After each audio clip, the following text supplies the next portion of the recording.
After winning 4 NBA championship titles from 13 seasons, Klay Thompson is no longer a Warrior. He's now a Maverick shooter. And with Doncic and Kyrie by his side, no team in the NBA is safe. Why? Well, the Mavs were already good enough to make it to the championship finals, where they basically lost after averaging just 31.6% shooting from downtown. And now, they've signed a player who even in one of his worst seasons recorded a 38.7% three-point shooting average. So what? Does that mean that Klay might just get a 5th ring before Curry? Well, analysts like Chuck don't think so. I'm sure you didn't think he'd have much of an impact on this team. As far as getting to the next level, I think they're middle of the road team in the Western Conference. Really? Yeah. They went to the finals last year. I think they got lucky last year because of matchups. Okay. Everything worked out perfect for them. But then, we've got Shaq saying this. I've always said Dallas needs just a third scorer. If Klay Thompson could add 20 points a game, they will win the championship. Yes, he's not his old self due to injuries and father time. But this is how Klay Thompson changes everything for the Mavs this season. How'd it feel? First impressions? That was a great time.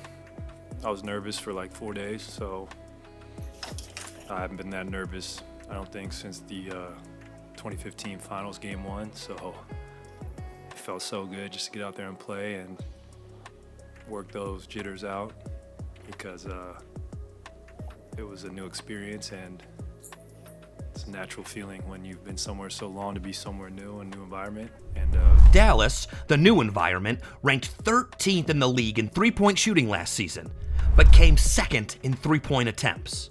So they were doing a lot of shooting, but it just wasn't going in. Meanwhile, the perfect man for the job was in Golden State, feeling stale in a team that no longer valued him, and for good reason. Dude is 34 this year, and he's been through some serious injuries.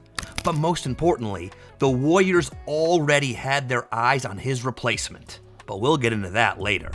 Now, the Mavs had Doncic and Kyrie combining for an average 59.5 points per game, and that was enough to get them to the finals. But that was as far as they could go. By the end of the season, it was clear that they needed an upgrade, so they went and got the league's 6th best three-point scorer of all time. The team looked solid on paper, but everyone concluded that Klay had nothing left to offer, until he showed up and showed out on his debut.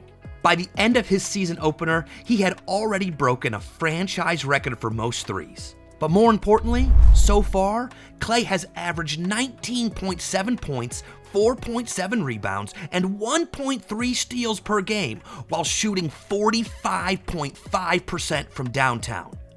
He wanted a fresh start for a reason, and now that he's got it, he's already doing better than 2 seasons ago, where at 32, he recorded a league-leading 301 threes made. Someone please tell Chuck to stop the cap. This guy's a human catapult. You see, last season, teams keyed in on Luka, leaving him either to grind through one-on-one matchups or dish the ball off only to see it bounce off rims. I mean, this guy is 3rd in the NBA in unrealized assist opportunities, with this usually being the result. We saw Luka make a series of pretty incredible passes, and he did it throughout the game, but a bunch of them did not end up resulting in assists. He just kept throwing these incredible dimes back to back to back, and the players either missed the shot or got fouled. But this season, it's a whole different story. 19 on the evening. Gonna go in. Watch Doncic. You know. Well, let me get on down. This is money in the bank. He's looking at you and I, talking about what time is y'all's flight on Southwest tonight. But what about when he's not shooting? What about when he's having a bad day? Is there something he can still offer Luka and Kyrie? Here's the thing about Klay.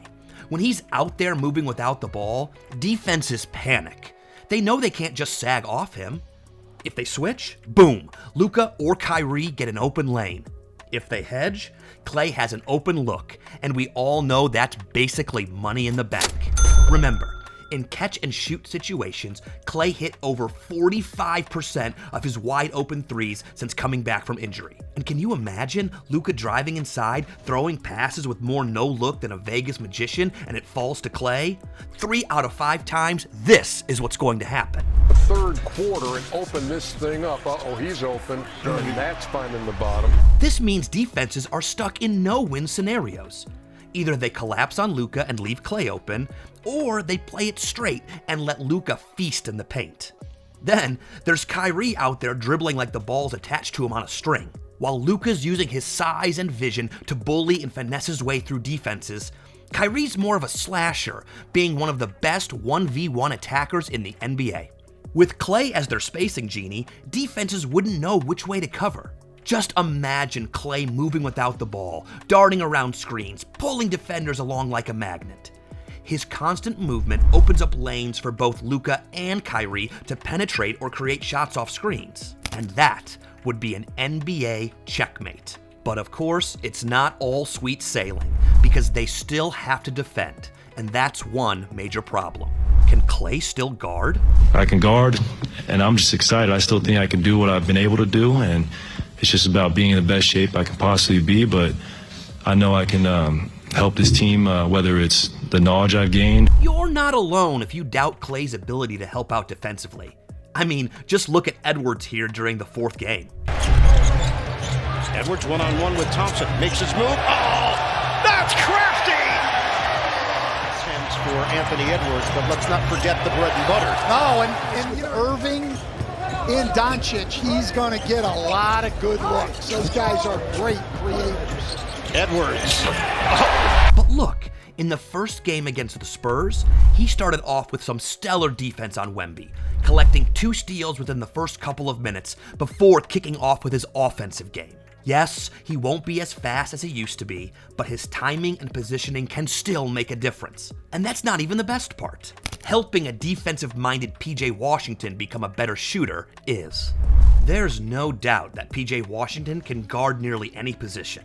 And on top of that, he doesn't back down from anyone. But then his shooting, especially the 3-point jumpers, are shaky at best, especially from the corners. And that's where Thompson comes in. You see, sharing the floor constantly with Thompson and his wealth of shooting experience means Washington can expect to get more open looks. And it's only a matter of time before he gets better at knocking them down. So is that it? Of course not. 2 names, Derek Lively and Najee Marshall, are the players who will serve as the Mavs' defensive safety nets. Lively's athleticism and rim protection would help contain driving guards that blow by on the perimeter, and the same goes for Josh. But look, it's important to point something out real quick. The Mavs are not that terrible defensive teams that some people imagine they are. If nothing else, you should remember that they held the Celtics' attack to just 84 points in Game 4 and looked decent before they finally lost. So with players like Lively, Washington, and now Klay, there's really no reason to not expect a better defense. But is that enough to make them championship contenders? Why not? After all, they've been hot so far this season against teams like San Antonio, Minnesota, and Utah. But what happens when injuries strike? One thing people need to understand is Klay doesn't need to beat Father Time by playing better than before. He doesn't even need to be as good as he used to. He just needs to replicate his debut performance as often as possible. Being a veteran with 4 rings and having played in 6 finals, his experience can make the difference when it's crunch time. But more importantly, while Klay is no Elon Musk, he can help with spacing. You see, championship teams live and die by floor spacing in today's NBA. Look at the last few title winners. Almost all of them had elite shooters stretching the floor. Klay's presence not only gives Luka and Kyrie more room to operate, but it also ensures defenses can't afford to double team anyone. Klay on the Mavs team is that kind of threat that keeps defenses honest. And when you're going up against the league's best in a 7-game series, every inch matters. And then there's Klay's clutch factor. Dallas fans already know Luka lives for the big moment, as he did against the Wolves. 114-109, the foul called on McDaniels, 1:10 to go. Timer is down to 5. Doncic can't find any space. 3 seconds. 2. Deep one. Doncic! And Kyrie's been there too, hitting that unforgettable Game 7 3 in 2016. But throw Klay into that mix, and Dallas now has 3 legitimate closers on the floor. Imagine a game on the line, Luka with the ball, Kyrie setting a screen, and Klay waiting on the wing. Defenses will be sweating bullets. Do they double Luka and leave Klay open? Stay glued to Klay and risk Kyrie slicing through? The choices for opposing teams are brutal. And in a playoff environment, those kind of matchup nightmares can make all the difference. This is something that the Warriors have always benefited from with the Splash Brothers. But now, Curry's got a new splash mate. Remember last season when Klay completed 301 threes? Well, right behind him was Buddy Hield, with less points, but a higher percentage. Buddy definitely feels like a younger and fitter Klay Thompson, especially considering these stats. In fact, they had a similar debut, which makes it all the more interesting, because just as Curry feels he has a new Klay in Buddy, so does Klay feel he's found a different Curry in Doncic. A quick outlet to Curry. Klay, 3. You know. Well, let me get on down. This is money in the bank. He's looking at you and I, talking about what time is y'all's flight on Southwest tonight? That means there'll be a lot of cooking in this season's Warriors vs. Mavs game.